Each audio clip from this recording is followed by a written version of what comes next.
And Dorian has finally begun to move up towards the north very slowly. Right now it's at 1 mile per hour. That's going to be enough to get it away from the Bahamas a little bit today, but I'm mainly looking at this to move closer towards Florida as opposed to away from the Bahamas. Because the big thing that you're looking at here is that it is a wide storm. So even though it's moving slowly, areas like Marsh Harbor and Freeport that have been dealing with this storm for about 2 days now are still going to be feeling the effects for just a little bit longer. But now that it's in motion, I don't think it's going to go stationary again. It's going to slowly begin to pick up a little bit more speed, especially as we get into Wednesday and Thursday. So the latest cone that just came out does show it maybe moving about 50 miles by this point tomorrow on Wednesday. And as you get closer towards about Thursday, it'll be passing by Savannah at that point. But if you're going to be around Savannah and Jacksonville, the bigger time you want to watch out for is going to be on Wednesday afternoon. There's going to be a lot of heavy rain, strong wind moving through during that time. I don't think you're going to see a direct impact from this storm, but you do have potential to be looking at wind gusts close to 80 miles per hour, along with some very heavy rainfall that could total about 4 or 5 inches for some isolated areas along the coast. Now, of course, if you look up towards the north, you see it moving much, much quicker as we get into Friday and eventually Saturday.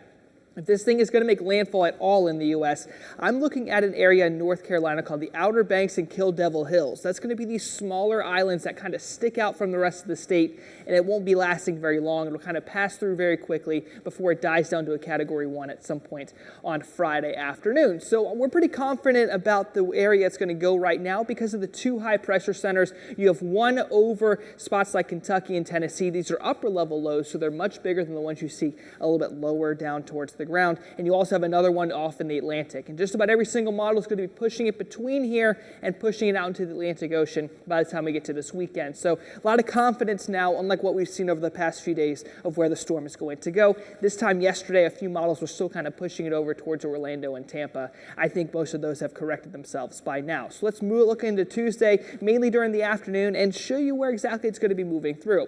As you can see, Fort Pierce, Stewart, places like Fort Lauderdale, West Palm Beach, their main impact is going to be for the day today. But as we get into this evening, you're going to see spots like Cape Canaveral. You're going to see Daytona Beach start to feel it as well. And those spots could be feeling it for a good 24 hours before this thing really begins to pick up speed late tomorrow. And as you get into Wednesday during the afternoon, that's when spots like Savannah will really begin to feel it. And as far as Charleston's concerned, this is an area where I do think flooding is possible. A lot of that city is below sea level. So if they do see heavy rain like this model is predicting, I do think flash flooding, if not regular flooding, is going to be possible in that area. And of course, we're tracking a few other tropical waves. We're looking at one right here that's most likely going to become that next tropical storm. There's another area just down towards the south that's also going to become one, but that'll take about 5 or so days.